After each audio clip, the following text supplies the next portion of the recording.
I want a Honda, but I want the kind of Honda that doesn't encourage me to slap on eBay coilovers with AliExpress rims and Temu stickers. I want a classy sort of Honda Accord. The type where if my exhaust is too loud, people assume something must be wrong, rather than I modified it to be that way. Because I'm told that's what Honda culture is. You get the custom rims and the LEDs, and you get the ECU remapped, you get the Skunk 2 shifter and the adamantium struts, and those Gorilla Grip track tires that write a check that you will never take to the bank. Because this isn't about performance, Daddy. It's about rolling up to the cars and coffee ready to make a scene like a kid strutting into the Scholastic Book Fair with a crisp hundo. Oh, the box said 10 horsepower? Yeah, well, the box of Wheaties said I could be an Olympian when I grew up, but they never made channel surfing an Olympic sport, so I don't know. Hi, it's Brian. This coming Wednesday is the last day to get entered to win this 2008 Yamaha R1. 180 horsepower to the rear wheel. This is also our last giveaway. So click the link in the description. Go to Fan at Them, or is it Fan of Them? Up and fan at them. I can't stop doing that. .com/regular cars. It's all there in the description. Buy some cool merch, and you're automatically entered to win this R1 that makes 180 horsepower to the rear wheels. Thanks again, and thank you for supporting Regular Car Reviews all these years. 2006 Acura TSX. Is your luxury car literally just a Honda Accord? Yeah? What of it?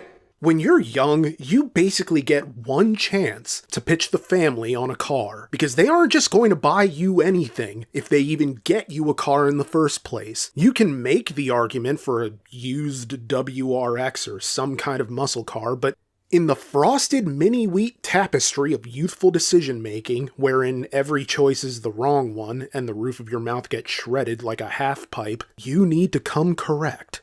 But you don't want to come basic either, because you have to be seen in this thing. Behold, a Honda Accord that is somehow not a Honda Accord technically, but also is, kind of. This is the easiest sell you will ever make to your family. Every hike is uphill from here, brother. Your career, your partner, every Thanksgiving from here on out is going to be sitting at the same table with Uncle Nobody Wants to Work Anymore, and the son who your parents spent all their love on before you even got here, and that one cousin who's trying to sell his Camaro on Bring a Trailer and slipped his mechanic an extra 20 not to report the accident damage to Carfax. Just sitting at the dinner table, silverware clattering as you break bread with the blunt rotation from hell. Oh gee, Aunt Carol's new husband, I'm sure your opinions about minorities rock the house down at the petroleum refinery break room, but I'm gonna need you to go to the kitchen, open up the fridge, and drink some shut the hell up straight out the carton. So yeah, anyway, Acura TSX, the official car of bragging about having a K-series engine without providing any elaboration. But is this a good car? Overrated? Underrated? Appropriately rated? Well, I'm the Roman. This is Race to the Bottom, and this week we have our first stick shift entry on the show to see if this makes my top 5 or bottom 5 list. Let's do it. Manuals, manuals, manuals rock because manuals, manuals rock. Acura TSX. Dad, my Honda Accord is playing golf. Is that normal? Okay, so this is going to become a continuous refrain, as it's more or less accepted that this is the sequel to the 6th gen Accord, but with the high-minded veneer of luxury refinement. Except it doesn't really feel that luxurious, although I would think it was a lot closer in 2006, obviously. But even then, it's just a nicer Accord, right? It's renewing your wedding vows in a nicer church than you got married in, and then having the reception in a nicer venue, because I guess you're older now and you have a little more money to work with. Wait a minute, when you have your wedding vows renewed, do you even have a reception, or is that just like saying grace over leftovers? Either way, when it comes to the Acura TSX, I would expect there would be some feeling of being limited by the similarities to a far more prolific economy car. I mean, look at these badges. They almost didn't register at first. And I mean, it's just as well. I never liked the Acura logo anyway. It looks like a pair of pliers. But Acura is the kind of brand where it feels like even when you want an Acura, you don't really want an Acura, right? You're getting it because it's an upmarket Honda, the same way a Lexus is an upmarket Toyota, the same way Mercury existed. And yet, I actually think the similarities are among this car's strengths. It's accessible, it's consistent, and this is a fine gearbox. And look, there's a reason I don't typically do manual transmission cars on Race to the Bottom. One is that I've never really been a great stick shift driver since every manual is different, which means every stick shift I drive feels almost like having to learn all over again, and I'm not trying to put a volunteer's car through the ringer. Yes, between this and hating the Volvo V70 last month, it seems I'm doing everything in my power to erode whatever lingering credibility I have as an automotive journalist. But the honest truth is that part of the thrill of even doing this job is not knowing what it's going to reveal to you about yourself. The cars you don't expect to hate, the cars you don't anticipate loving, the cars that change your opinion. It's rare, but it happens. And the realization that while you're a decent driver, your manual skills are rustier than you remembered ever since you lost your old Kia Rio. Now, while such realizations are valuable, they don't always make for interesting content, unless I feel like embarrassing myself, as you'll see on next month's Race to the Bottom. Ugh. So that's one reason. The second reason I generally don't have manuals on the show is because whether or not I'm actually a Dollar Tree Dominic Toretto, the truth is I have an inherent bias towards manual transmissions. Yeah, big surprise. I love them. I love driving them. I love working my way through the gears and shifting and the delicate dance between feeding the gas and easing off the clutch and figuring out where each car's bite point is. It's just wonderfully thrilling because the best things in life are irreducibly complex yet achingly simplistic. And on a show where the whole point is to find a car you can hate, it seems counterintuitive to have any cars I actually like on the show. But this was the first Race to the Bottom that Brian actually booked for me, and I'm glad he did. Not because it's a bad car that satisfies the prerequisite of this program. No. It's because I actually really enjoyed this car, and after a summer of grinding like a soft-lock Twitch streamer, I really needed this. Yes, I enjoyed the Acura TSX, the 2006 Acura TSX, and really, with a 6-speed Honda gearbox, this would have had to have been disastrous for me to truly hate it. And not out of that favorable bias, but rather from the simple competency of its operation. If it does what a Honda typically does, there just wasn't going to be any issue. And that's more or less what I got here. This is a smooth shifting piece of work. There wasn't much body roll that I could feel, as this thing generally corners pretty well for such an unassuming sedan. And that's also impressive since the car feels a bit heavier than you would think for its size. I mean, it's not small, but it's not exactly some wide-bodied wagon or anything. Which brings me to really my only meaningful complaint about the car, other than that it has that same boring presentation a lot of luxury cars have, where it's nice but anesthetic and vaguely soulless. The engine here. And it's fine, honestly. Like, for the most part, it's fine. To even really call it a complaint feels like an over-exaggeration, but for being a guy who doesn't really put too much of a premium on power or speed, this still felt like it could use a shot of espresso. This is a 2.4-liter K24A2 engine, making around 205 horsepower and 164 pound-feet of torque from factory. And maybe I held this to an unfair standard because of the modifications performed on this. But then, my experience with Hondas that aren't dedicated performance machines is that the engines tend to be more on the conservative side when it comes to power. Hence the need for the modifications in the first place. And in this case, Dylan added a cold air intake, an ECU reflash to extend the rev limiter from 6,000 to 8,000 RPM, and just other things here and there like a catback exhaust. And again, this isn't a bad engine, I still enjoyed driving this car, but it feels reserved, like there's an unseen hand holding onto the rear bumper every time I accelerate. But here's the thing, and I kinda hate saying it, but I really do wonder. How important is speed and power on a car like this? I mean, really. Some drivers mistake being fast for being good. Oh, look at how fast I'm going. I'm going fast and I haven't died. I must be a great driver. All right, now let me catch that light while shuffling Spotify and dipping my McNuggets. Yo, peep this. I'm a shift like I'm stirring pancake batter. I go on Reddit and post the most popular opinions you've ever heard and call them hot takes. I generally care more about how a car performs in everyday scenarios, and that's more or less what I did with this car. I was just driving it around, sort of almost like I was going to go run errands with it. And it did fine. It did probably better than I was anticipating, if I'm being honest. Although I can't be sure how much longer it's going to remain this way, as this has had some mounting issues the last 3 years. As Dylan told me, the catalytic converter has had to be replaced twice already now, and it seems to be heading towards a third replacement. It's also loud in a way I'm not sure can be completely blamed on the modifications.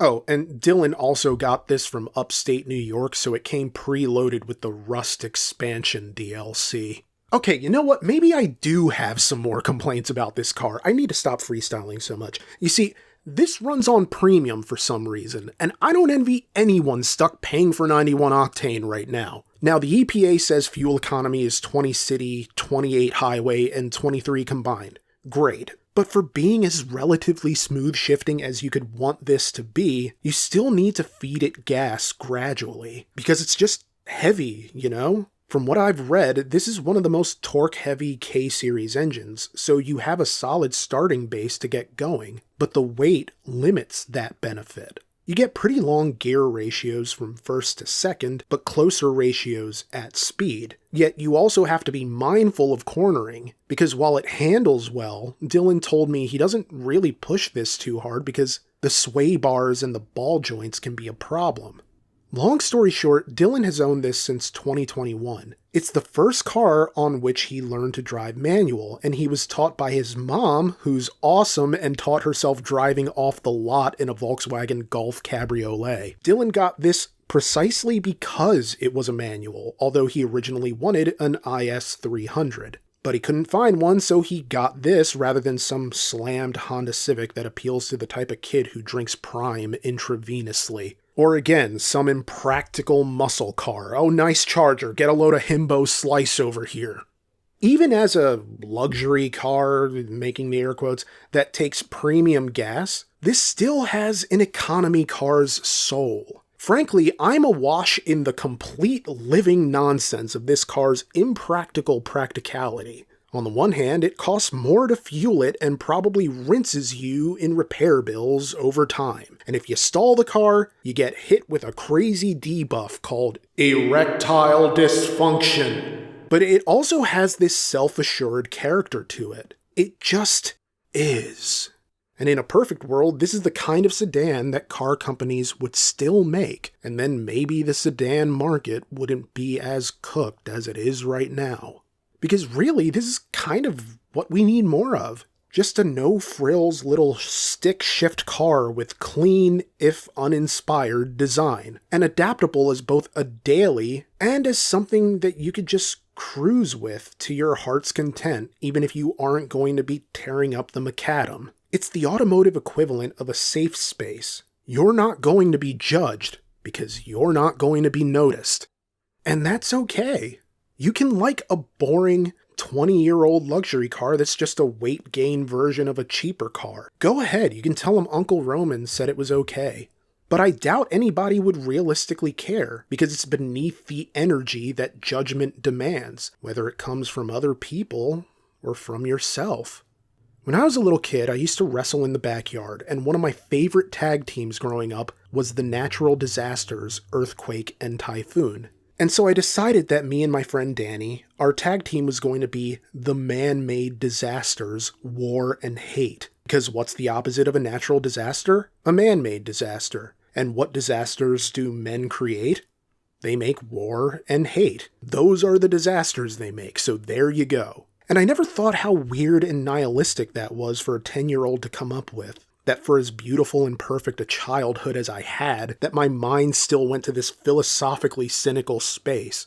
But then, throughout our lives, the safest spaces are the ones we create for ourselves. And I was always so safe in the space of my imagination that I could have whatever idea I wanted without fear of judgment, because I hadn't developed the capacity for self-judgment yet, any more than I had developed a capacity for criticism. Because after all, what is judgment but criticism without empathy? As a kid, you don't have the same critical eye, not even towards yourself, and so you can indulge in the things that make you happy without the urge to pick them apart. But that goes away as we get older and grow more critical and arrive at a place where we have to decide what matters to us and what business we're willing to stand on. And so here I am, wrestling with the notion that manual transmissions are just inherently better, and what that means for me as an automotive journalist if I reevaluate that opinion, if it earns me criticism because I liked the wrong thing. But after doing this for 10 years, I realize I really don't care. And really, I care in so much as it reduces the likelihood of people giving me the time of day for any opinion I have. But on the other hand, criticism isn't going to change my opinion that I've already arrived at, you know? Sure, there are some reviews where I went super critically on a car and in retrospect felt like, I probably didn't need to go as hard on that. But ultimately, you can't let other people dictate what you like, especially in a medium that values honesty, which is not to say that just general existence doesn't value honesty. So, could the Acura TSX really be good? Well, yeah. To truly be comfortable in your world means being able to both deliver and receive criticism, because that's how we develop an understanding of the world we live in. It's how we assemble meaning. It's how we create systems of understanding for what we like and what we don't, for what we are and what we aren't. And that might sound chaotic, but chaos is just the word we give to describe a labyrinth of misunderstanding. Because chaos is not possible within the framework of clarity. When we have clarity, chaos is absent, and clarity only comes through criticism and analytical thought, through nuance. Giving things a blanket pass is as harmful as blanket criticism, because it's pretty much the same thing as committing to never learning anything, right? And so it is that I have to reconcile with the notion that manual transmissions are just inherently better, because that closes an open mind. So, are manual transmissions better? Maybe. But having a manual transmission doesn't preclude a car being bad. After all, having a stick shift doesn't place a halo over your head, any more than being a rich man's Accord means it's a better Accord. Is this car an example that proves the notion that manuals are better? No. But it does illustrate how a manual transmission can elevate even the most basic car.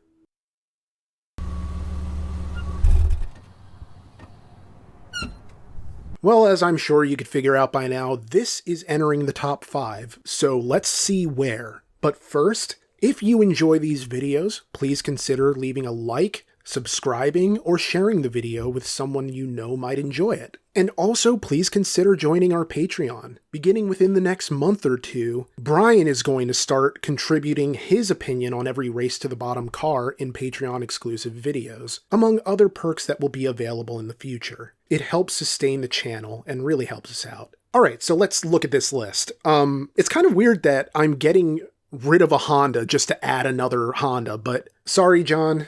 This is where we say goodbye to the 2014 Honda CR-V. Now at number 5 is going to be the Chevy Silverado LT. That was a very fine truck, but is it better than this TSX? And in my opinion, it's not. But is the TSX better than any of the cars in the top 3? And again, in my opinion, it's not. So the 2006 Acura TSX lands at number 4. Just below the number 3 car, the 2018 Volkswagen Golf GTI Autobahn, the number 2 car, the 2007 Saab 9.5 Sport Combi, and our number 1 1994's Lexus SC400. We're not even touching the bottom 5 this month.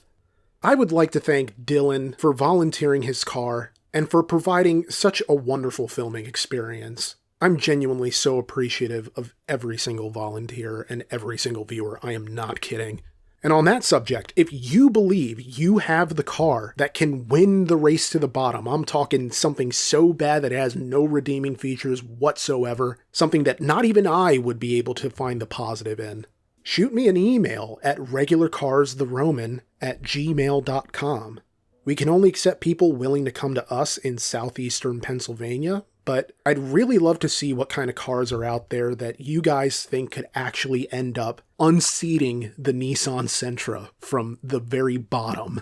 Thank you all so much for watching. Have a wonderful rest of your week. And yeah, take care.